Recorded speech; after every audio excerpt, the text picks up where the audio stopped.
To see everybody today, and we're continuing our class on the Christian home, and so we will look forward to studying today about some matters regarding marriage, and we'll be on the topic of marriage in one way or another, from one aspect or another, until the middle of next month, and then we will start moving to the issue of parenting for a while, and then some challenges to the home after that. So we're thankful for the presence of everybody. I thought since this is a class on the family, it might be appropriate to occasionally tell a family story.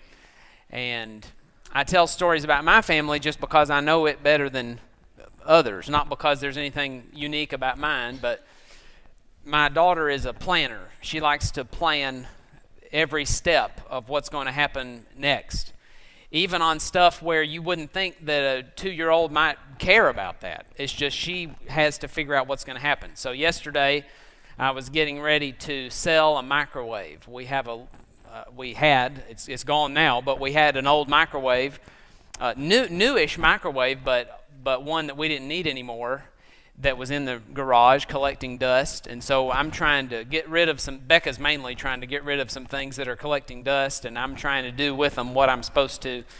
And so I was getting ready to sell it on Marketplace online, dusting it off, and Maggie's watching me do this, and she said, why are you working on that microwave? And I said, well, because it's an old microwave, and we're going to sell it. And she said, why is it an old microwave? And I said, well, it's because we've used it a little bit, but somebody else might like it. And then she pointed to the microwave that we use in the kitchen, and she said, is that an old microwave? And I said, well, it's not brand new, but it's still our microwave. That's the one we use. Do you think we should sell it and get another microwave? And so I'm thinking, here is the 2-year-old. She's already planning out the next appliance purchase, and that hasn't even entered into my mind yet. And that made me a little bit apprehensive about parenting in the coming years, where my kids are going to have thought several steps farther than I have thought on most things. Well, I'm sure you have things like that have come up with your kids where you think, oh, I'm going to be challenged mentally. I'm going to be challenged to figure all these things out. Okay, here's our outline today on marriage and divorce and remarriage, and then next week we'll start 2 classes on the responsibilities of husbands, and that'll finish out April. Here's our quiz. If you're new to my Bible classes, you know that I always have a quiz based on last week's material, and the reason we do this is just to kind of focus our minds on the subject matter at hand. And it's also kind of fun to see how much you can remember. It can be encouraging sometimes to think, I remember that from last week. And it can also be fun to get more questions right than the person sitting next to you. That can also be enjoyable. So let's call attention to the quiz. Number 1, name the 3 divine institutions. Maybe we could have one person name one and another person name another. If you remember one, hold up your hand. The church is one. Yeah, what else? The civil government and the home. That's right. Which of the 3 divine institutions is the oldest? I hear the home. Is that correct? I think we all agree with that. Number 3, what biblical couple did we discuss as a good example of teamwork in marriage? Last week we focused in on one. Aquila and Priscilla. Very good. I'm sure we'll come back to them before the class is over. Number 4, let's fill in the blank from Matthew 19:6. We mentioned this verse last week. So they are no longer 2, but 1 blank. What's in the blank? Flesh. That's when Jesus is discussing marriage and divorce in the context we will discuss today too. All right, number 5, true or false? One of the purposes of the home is to resolve the loneliness problem. Now, most people are saying true, but if you said false, then what would be the rationale there? I'm going to say the answer is true, although I guess you could equivocate on the word resolve. I mean, in a sense, the loneliness problem is never resolved without a proper relationship with God. But maybe a better word would be address or partially resolve, because we need to have not just a relationship with our spouse, but a relationship with God.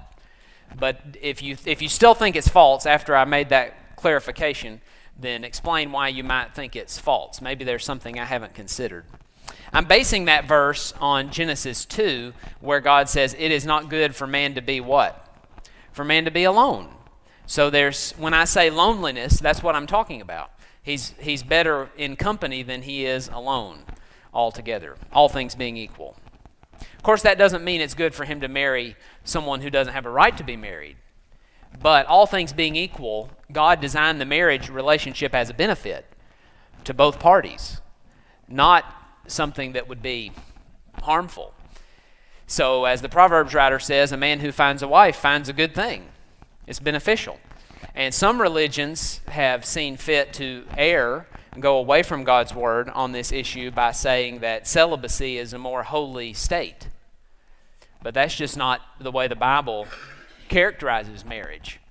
It's more holy to be celibate and to remain unmarried than to marry someone who doesn't have a right to be married. But it is no less holy to be unmarried than to be married. Marriage is a benefit, and when folks are single by choice, that is their choice before God. In 1 Corinthians 7, Paul discusses that it's fine with God if you make the choice to be single. But that doesn't negate the fact that marriage is a blessed union.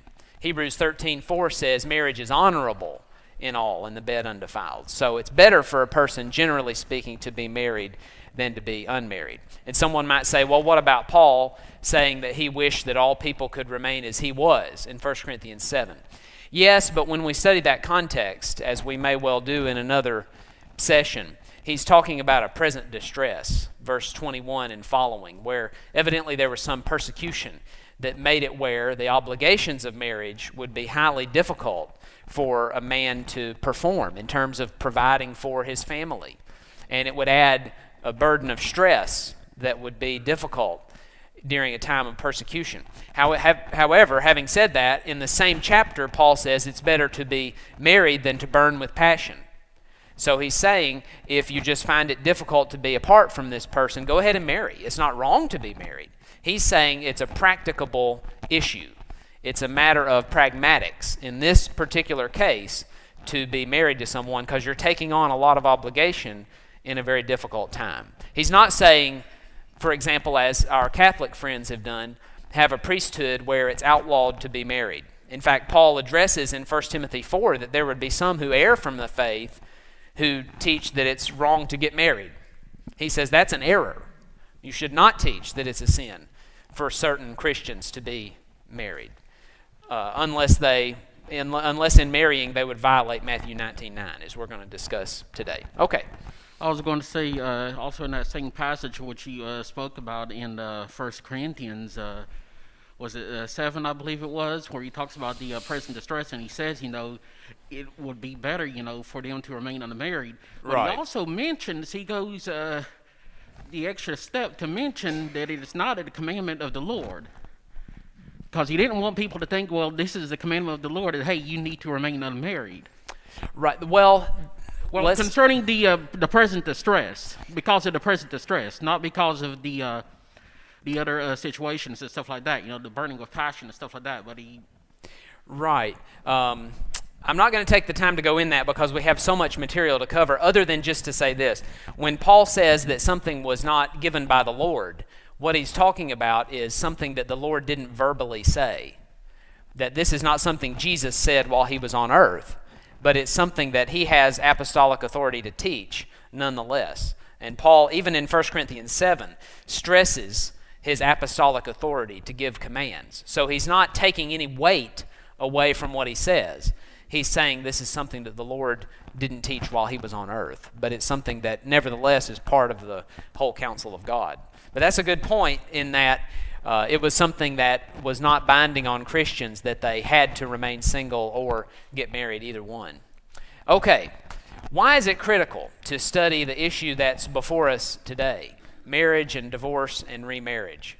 I've picked 3 reasons, and you may add to this list, but perhaps these are 3 broad enough reasons that they might cover some of the particular reasons that come to your mind. One is that MDR, or that's our abbreviation, because it's a lot easier to say MDR than to say marriage, divorce, and remarriage over and over again. So I may say MDR as we go through this just for shorthand. But MDR is a part of the whole counsel of God, and we've got to teach it. So we cannot say God hasn't expressed definite will about this issue and ignore it, or just say, well, we won't teach about this, and then God will settle all the things about marriage later. I heard an elder say that one time, not at Lakeside, of course, but in a different place. Someone said, well, we're just not going to talk about people's MDR issues because we'll just let God sort all that out. That won't be suitable, will it? We've got to teach and practice whatever God has taught. Imagine if we applied that logic to other issues. Where would we stop in saying, we'll just do whatever we want and then let God work it out in the end? Well, everybody would be lost, wouldn't they? What if we teach that about how one becomes saved? Well, we won't worry about that. We'll let God work all that out later. Everybody would be lost. Unless they just happened to learn it, we wouldn't have taught anybody. We wouldn't follow the Great Commission or the organization of the church or how we practice purity in our lives or whatever issue you want to name. We can't just say, God said something about it, but we just respect God so much that we're just going to let him work all that out. Really, that's an excuse. That's shirking your responsibility, isn't it? What if as a father I say, well, I know God said some things about my responsibilities as a father, but, you know, God is so awesome and holy, and maybe I can't really understand what God says about what a father ought to do, so I'll just leave God to work all that out in the day of judgment. Imagine what God would think of me. So we cannot use that excuse and dodge it. Number two, the unmarried folks, especially our young people, need to be aware of God's expectations concerning marriage prior to entering into such a union. And I go to 1 Corinthians 7, verse 8 on this, as Josh was mentioning a minute ago, that here we have a verse where God says, to the unmarried, I say.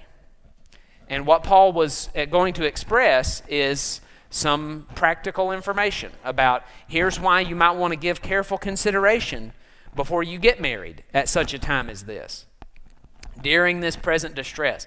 But Paul says, I want to give counsel to the unmarried. Why? Because you need to know that if you get married, you're entering into a serious commitment. And you're going to have to do before God, give a good faith effort to accomplish the will of God in the area of marriage. And if you marry now, it may be like 10 times harder to do it than under normal circumstances. Well, the implication is the unmarried people need to know what's going to be expected of them if they get married. So when we talk to our young people, whether we're preaching a sermon or teaching a Bible class on the subject or having personal one-on-one conversations, or if we're doing premarital counseling, or if we're parents or grandparents talking to our children about marriage and what's expected of them, they need to know that this is a lifelong commitment. This really is till death do us part. And not just before men, because obviously the laws of man will allow you to put away your spouse with no fault acknowledged. The laws of man will treat marriage as being a light thing. And so if you get married and then it turns out in 6 months you don't really like that person, there's no drastic consequence. There may be a financial consequence, but it's not as though you're stuck with this person. What does God say? Before God, you're stuck with this person. God treats marriage a lot more seriously than people do most of the time. But remember what we said last week is that marriage is God's institution, not people's. So God gets to decide the weight that marriage carries. Some people will say that marriage is just an evolved custom, that we just got it from our biological evolutionary heritage, which is real convenient then, isn't it? Because if we're on the same moral plane as apes and we decide to put away our spouse, well, apes are very promiscuous. And so promiscuous, they don't have morality. Morality doesn't apply to animals, but let's just use that phrase. Apes will just mate with whomever, whenever. And so if we get our evolutionary heritage from them, if we're just evolved apes, and we somehow got high enough intelligence to concoct monogamy for life, which some animals practice and some animals don't, then we can just treat it however we want because we made it up ourselves. But is that really what happened? You see why Christian evidences and apologetics is so important? Someone might say, well, it doesn't matter what I believe about Genesis 1 and 2. I mean, maybe evolution is how everything happened. Wait a minute. What does that say about our responsibility before God to conduct marriage as He set it up in that context of Genesis 1 and 2, of supernatural creation in 6 literal days? If the days in Genesis 1 don't really mean days, then does marriage really mean what marriage says in Genesis 1 and 2? So we have to be really grounded in the first 2 chapters of Genesis so that when we get to the issue of marriage, we can say, God ordained it, and so I don't have the right to adjust the terms. I'm going to have to do what God says about marriage. So the unmarried need to know, I can't put away my spouse and marry someone. If I get married and I decide I don't like this person, then I'm not going to be able to trade my spouse out for somebody I like better. That's not an option before God. And I suppose, even though we might say, well, Jesus' law on marriage and divorce is really strong. It's really strict. Some people might say harsh. I wouldn't say that. You wouldn't. But some people might say harsh. The disciples said it's so strict, maybe people shouldn't even get married. And that was an overreaction. We'll talk about that in a moment. But it is strict. No denying that. I suppose, though, that the strictness might be responsible for a lot of marriages being saved. Because husbands and wives sometimes have problems. And maybe it occurs to a wife, I just don't like my husband. He does so many wrong things. I'd really just like to leave him and marry somebody else, somebody who's nicer. But then wait a minute. I know I can't do that before God. So now I'm going to try to stick it out with this husband. And if she does that, and she tries to be a Christian about it, and as 1 Peter 3 says, she might have a real good influence on that husband, then they might have a good marriage. But only because they didn't just throw in the towel at the first sign of difficulty. Because marriage is hard under the best of circumstances. It can be difficult under the best of circumstances. It's challenging. It's wonderful, but it's a challenge, isn't it? And so we cannot say, I'll just, at the sign of challenge, push it away and marry somebody else. Actually, the best marriages are the ones that have endured that difficulty over time and have grown together by meeting the challenges of life as a unit, as one. And so that involves saying we're committed to one another.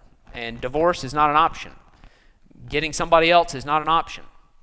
And once we do that, then we're going to go forward and be good before God. Of course, we can't control the other person, and you may have had your marriage end. I'm not rubbing salt in your wounds. This is not to say anything critical of you. You can't make the person stick it out with you. That's what 1 Corinthians 7 is about, too. But we just want to say Jesus' law is strict, but it's strict to help us. The law of Christ on marriage is good for us. It's beneficial. It's not trying to ruin our fun or hurt our lives or something like that. Okay, yes, sir. One of the areas of benefits of marriage that we've not discussed, and you may discuss it later, so just cut me off if you do it. This is my opinion, but history and sociologists agree with my opinion. One of the benefits of marriage is that if a person tries to raise children by themselves, the children are severely disadvantaged. And that's a nice term. I could use other terms to say that. So it's an advantage to have two parents in the family raising children. One of the things we mentioned last week on our list, I don't have the list in this slideshow, but we'll maybe pull up that list later, is that marriage is the ideal environment for child rearing. And we did not go into some of the sociological evidence for that, but that would be a good thing to do. Maybe we can do next week some of that. But the idea that George is giving us is it's not just the Bible that says you need a mom and a dad for the ideal situation. Not that a single parent can't rear a child in Christ and the child go to heaven and the parent go to heaven. We applaud those single parents who are in difficult circumstances but are doing their best to rear their child in a godly way. We're not denigrating you in any way. Or those who may be married to a non-Christian, and sometimes you feel like you're alone in rearing your child for the Lord. This is not to put you down in any way, but we are going to uphold the biblical ideal of having a mom and a dad who are both Christians, and sociology will bear out that you need both mom and dad, that both make a unique contribution. Sometimes when we preach a Mother's Day sermon, we'll highlight why sociology tells us kids need their mom. And then when we preach a Father's Day sermon, sometimes we'll say, here's where psychology and sociology say kids are lacking something if they don't have a dad. But that's a very good point that George has made. Okay, and then number 3, an understanding of MDR is necessary as a tool for those who evangelize in a society that exhibits weakening respect for marriage. So suppose we're trying to teach someone and we find out that they're on marriage number, what was the Samaritan woman on when Jesus taught her at Jacob's well? She said she didn't have a husband, and Jesus said, you're correct, you've had 5, and the one you're living with now is not your husband. So that situation, when I was a kid, seemed a little bit unusual because I don't think I had ever known anybody who had that many spouses before. But now, divorce is so common that it's not as outrageous to think about somebody who has had that many.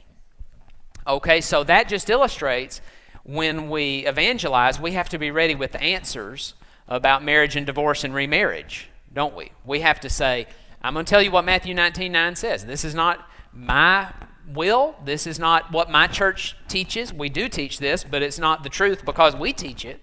This is just what Jesus said. So look at this passage and let's try to apply it to your life. And helping people repent of their sins is going to involve helping them get out of adultery, isn't it? Sometimes when we go on the mission field, we may go to countries where marriage is even less respected than it is around here.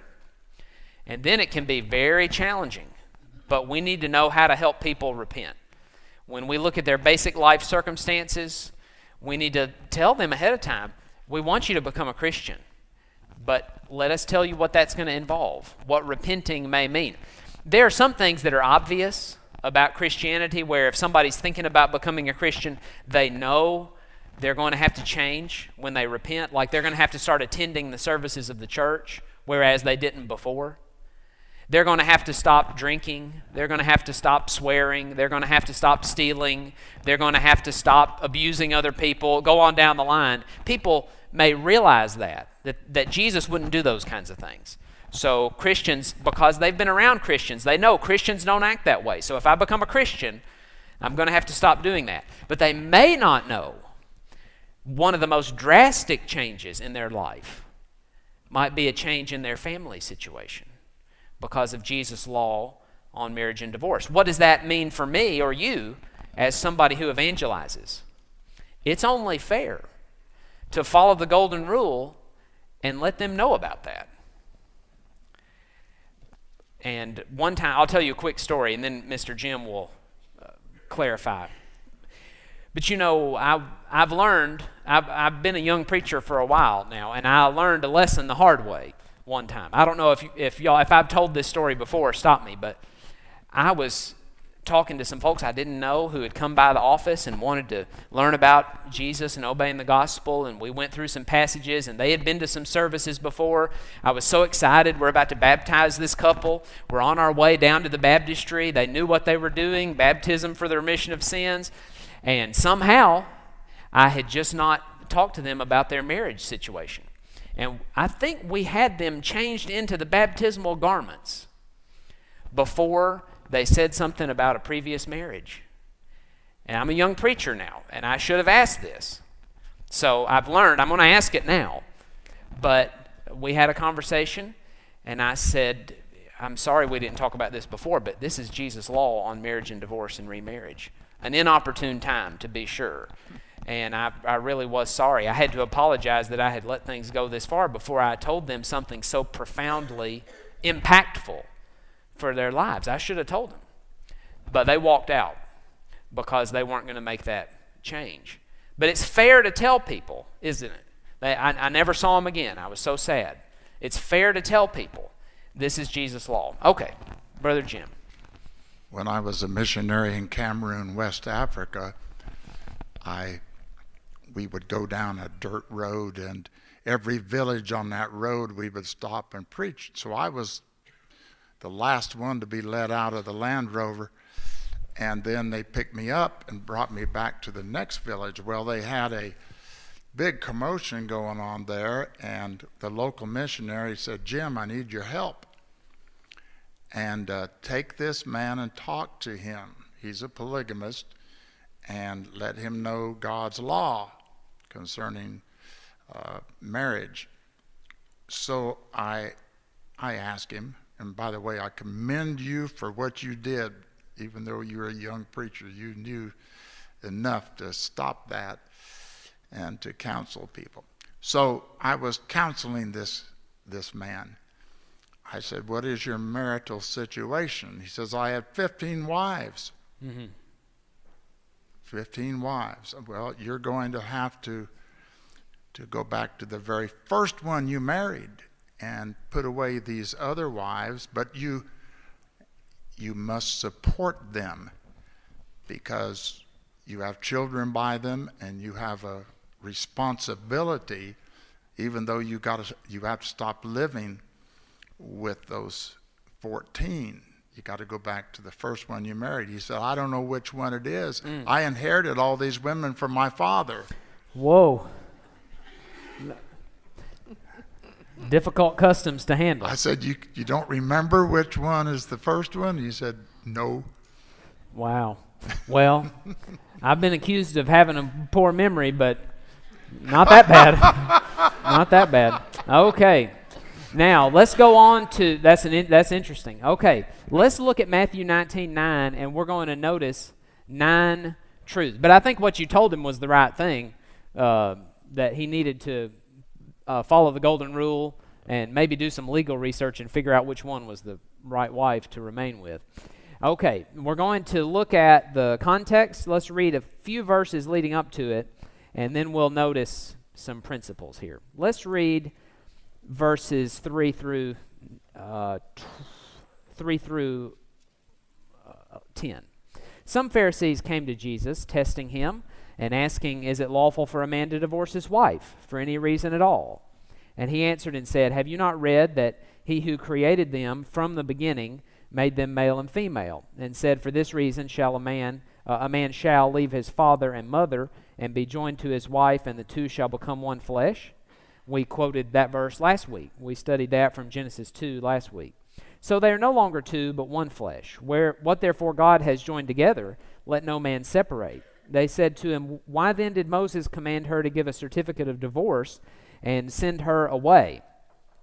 Command is too strong. He allowed it, and we're going to read that from Deuteronomy 24 in a moment. He said to them, because of your hardness of heart, Moses permitted you to divorce your wives, but from the beginning it has not been this way. And I say to you, whoever divorces his wife, except for, New American Standard Translation says, immorality, a better word, more specific word, would be fornication. And whoever marries another woman commits adultery. The King James translation says, and he who marries her who is put away doth commit adultery, at the end of the passage. And Mark 10 will support that principle also. We'll read from Mark 10 in just a moment. Verse 10 says, the disciples said to him, if the relationship of the man with his wife is like this, it is better not to marry. And Jesus goes on to say, it's actually good to marry. And let's turn to Deuteronomy 24 and see the law that Jesus is reversing. Jesus reversed Moses. That's the first thing we want to say, is that Jesus' law is different from Moses' law on the subject. When a man takes a wife, Deuteronomy 24:1, and marries her, and it happens that she finds no favor in his eyes because he has found some indecency, your translation may say uncleanness. That's a vague term. I don't know exactly what Moses had in mind. I suppose the people of Israel understood better than we do, but this is certainly broader than fornication. This is something that the husband doesn't like about her. Maybe it is sort of specific to sexual matters, but this is some uncleanness or indecency. And he writes her a certificate of divorce and puts it in her hand and sends her out from his house. And she leaves his house and goes and becomes another man's wife. And if the latter husband turns against her and writes her a certificate of divorce and puts it in her hand and sends her out of his house, Or if the latter husband dies, who took her to be his wife, then her former husband who sent her away is not allowed to take her again to be his wife, since she has been defiled. For that is an abomination before the Lord, and you shall not bring sin on the land which the Lord your God gives you as an inheritance. We have some questions about this text, but the main idea I want us to draw for our purposes is the Christian law does not go along with what the law of Moses says about this. Jesus says the reason the law of Moses allowed for divorce and remarriage under a broader range of circumstances is because of the hardness of your heart. I suppose that could be because of the way men treated women in that context, is they were harsh toward their women. And so God made the laws of marriage a little bit more lenient about marriage and divorce and remarriage. I'm not exactly sure what the law entailed, but I am sure that in Matthew 19, Jesus makes a very clear statement for the law of Christ about marriage and divorce and remarriage. So Jesus reversed Moses. In the second place, notice that Jesus said, for the cause of fornication. So the exception clause, except for the cause of fornication, which when fornication breaks a marriage vow, fornication is sinful sex. When it breaks a marriage vow, then it's adultery. So he might as well be saying, except for the cause of adultery. But except for the cause of having sex in the context outside of marriage, fornication, then it's wrong to remarry. So here is the exception clause, for this reason. Let's look at what that word means. It doesn't just mean something maybe like a wicked thought that a person has. Maybe a man looks at pornography and a woman might want to put him away for that cause and marry somebody else. This is referring to the act. And here are some various lexical evidences for that. I'm listing some. We're talking about sexual intercourse and so forth. So I'm not going to take the detail to read all of these, but if you want to look through lexical evidences, notice a very helpful comparative reading from 1 Thessalonians 4. When we read, let's just read that passage, 1 Thessalonians 4, 3 through 6, and then we'll notice an analogy. It says, for this is the will of God, Paul says, your sanctification. That is, that you abstain from sexual immorality. There's the same word, porneia, or the word for fornication. Your translation might say fornication, and that would be helpful. It would be more clear to the modern mind, I think, if we use the word fornication. That each of you know how to possess his own vessel in sanctification and honor, not in lustful passion, like the Gentiles who do not know God, and that no man transgress and defraud his brother in the matter, because the Lord is the avenger in all these things, just as we also told you before and solemnly warned you.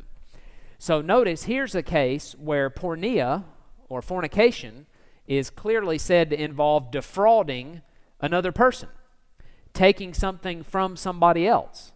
So notice that if I engage in porneia with another man's wife, that's what's being considered here, is that it's something where I would be taking something that rightfully belongs to him. Notice what one commentator says. The modern reader may well wonder what this has to do with porneia, but the issue turns out to be adultery. He's commenting on this passage and he's saying, what does defrauding your brother have to do with porneia? I mean, that is the Greek word from which we get pornography, for example. So what is the connection between taking something from somebody else and committing porneia, which is our word from Matthew 19:9, except for the cause of porneia?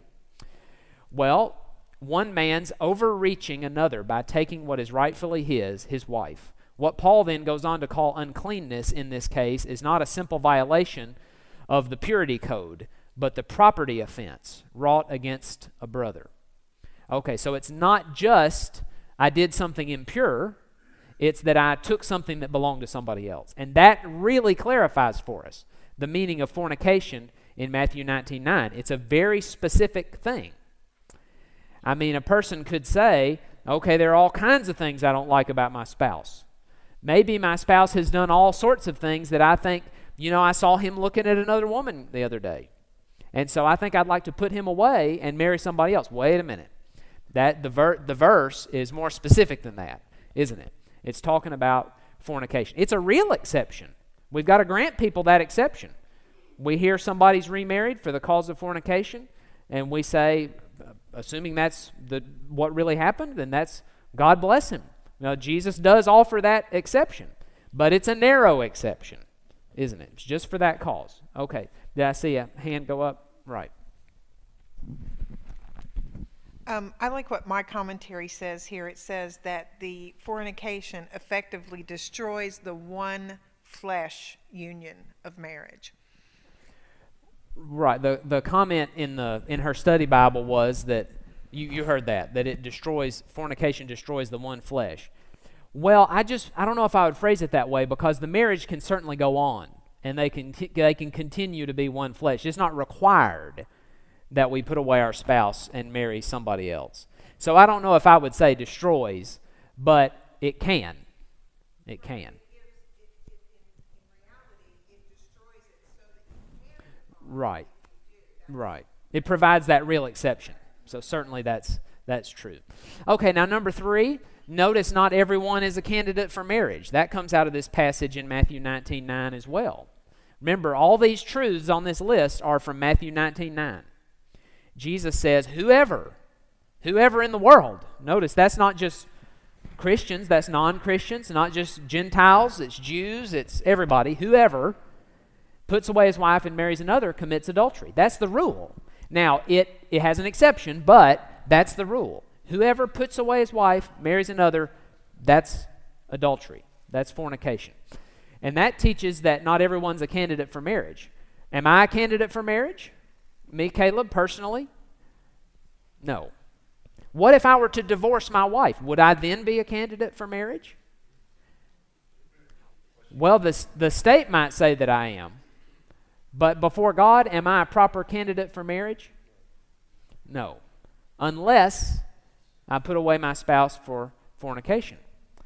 Notice then that it's very strict. Very few people, compared to what the world says, are candidates for marriage. So whenever our children, our grandchildren, folks come to us asking about advice for marriage, the first question is, are you a proper candidate? And the only people, there are 3 categories of people who are proper candidates. Those who haven't married before, those who have put away their spouse for fornication, and those whose first spouse or most recent spouse has died. And that's Romans 7, 1 and 2. We may not take the time to read that, but you need to make a note if you're not aware of that passage. Romans 7, 1 to 2 is the clear statement in the Bible that if you have a spouse who has died, then you can marry somebody else. You are free from the law to that previous spouse. Okay. Number 4, the law of Matthew 19:9 applies to both genders. Notice it's in the masculine in Matthew 19:9 because it says, whosoever puts away his wife. It doesn't say whosoever puts away her husband. But Mark 10, verse 11 places it in the opposite gender. So in Mark's account of the same discussion, you have both genders. So that clarifies that point. It's not as though the law applies to men but doesn't apply to women. Okay, yes, ma'am. Would you agree, though, that fornication also would cover homosexuality or the molestation of a child? Right, yes. We've been talking about sin with another human being, and we've been talking about someone with opposite sex, but certainly this is sinful sex, and so that would cover those things. That's what that word means. If you do the lexical rundown on the word, it does cover those other things. But I appreciate that clarification. Thank you. Number 5, adultery of the heart is not the fornication of Matthew 19:9. Adultery of the heart is a real thing. Jesus discusses that in Matthew 5:28, where he says, whoever looks on a woman to lust after her has done what? He committed adultery in his heart. But that's not fornication. It's wrong. It's a sin. It's bad. We shouldn't do it. If we're looking at pornography, we're sinning, and we need to stop. But that's not fornication. Let's look at some consequences if we were to take that position and say, okay, if a woman finds that her husband has lusted and committed adultery of the heart, she thinks, then she can put him away, or vice versa. then that's fornication and she can marry somebody else. No. Notice, if lust were identical to fornication, then Jesus' remedy of plucking out the eye and cutting off the hand, in the same context, the next verse, Jesus talks about cutting off your hand, plucking out your eye, then that would need to be pressed literally as well. And then if lust were identical to fornication, then anger would be identical to murder, same context, and should be punished exactly the same way. I get angry with my brother. Jesus says, I'm a murderer in my heart. But does that mean I should suffer capital punishment because I got angry with my brother? Nobody would say that. But that's the same context where Jesus said, if you lust after a woman, you committed adultery in your heart. Then notice, if lust were identical to fornication, then anything a person did to entice lust would be equal to committing fornication and would require the same punishment. So notice, it takes two to commit fornication, doesn't it? It takes the person on the one hand who is the object, and then it takes the subject, the one doing the looking or the thinking about the person. So let's say a lady strolls around in immodest apparel. She shouldn't do that. Much of the way people dress in our part of the country, because it's a very warm area, people shouldn't dress that way. That's the way the Bible teaches it in 1 Timothy chapter 2, drawing attention to parts of the body where only the husband should be drawing his attention to those parts of the body. But having said that, let's say a woman strolls around in that immodest apparel. Well, if lust is equivalent to fornication, then both parties are subject to the penalty for fornication, because it takes two to do that. It takes two to commit it. And then I would just suggest, finally, nobody's really able to decipher the mental states and levels of culpability. How would you prove? Just think about it. How would you prove that this has occurred in somebody's heart? So my wife did this. How do you know? That's an inner thought. Are you going to change your marital situation over your supposition about what was going on in their mental state? Seems to me that that's not a very sure basis on which to make decisions. Okay, I'm sorry to rush on, but we have 3 minutes, and I want to get to all 4 of our last points on this. Number 6, Jesus did offer an exception to the law of lifelong marriage. We should not treat Christians who have legitimately remarried as second-class citizens and say, well, I know he goes to church with me and he's my brother in Christ, but I kind of look down on him because he's remarried. Well, Jesus said that's perfectly legitimate under the right circumstances. So what does Christian love do in 1 Corinthians 13? Bears all things, believes all things, hopes all things, endures all things. Unless I have a reason to doubt that this was a legitimate remarriage. Let's say the elders have accepted one that is coming and wanting to be a member. They've discussed the situation. Should I view that person with suspicion? Should I if I see that person in the lobby, he's remarried. I just kind of look sideways at him. Don't think I really accept him. That would be ungodly, wouldn't it? I need to practice the golden rule. What would I want people to do if I had remarried in a legitimate way? Would I want people to look harshly toward me because I followed God's law on divorce and remarriage? Certainly not. Then number 7, there is such a thing as a real marriage that is not God approved. Sometimes we might say, okay, this person is married to somebody he has no right to, so they're not really married. Well, the Bible uses the word marriage to describe unions that are not God approved. It gets very confusing when we start to try to talk about unions that the state calls marriage and God does not approve. It's a lot easier to talk about them when we say they're married, God just doesn't approve that marriage.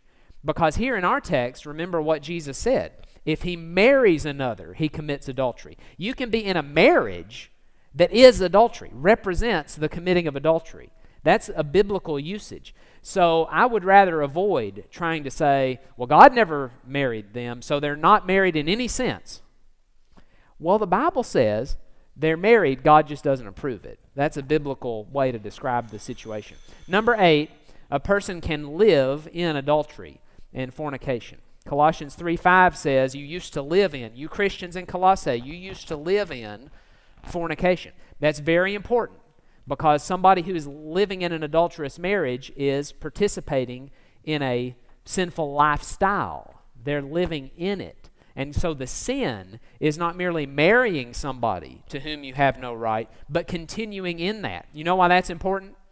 Because a lot of folks will say, okay, I married somebody, I didn't have a right to that person, but I've repented of marrying them. We still live together as husband and wife, I've just repented of marrying them. See, that was the sin. Marrying them was the sin, not continuing to live in that. Wait a minute. Colossians 3:5 says, you used to live in it. That was the state of your soul before you obeyed the gospel and turned from it. So you can live in it. And then remember Romans 7:3 says, if a woman marries somebody and her husband's still living, she shall be called an adulteress. That's what she is, because she's living in that sin. So she needs to stop it.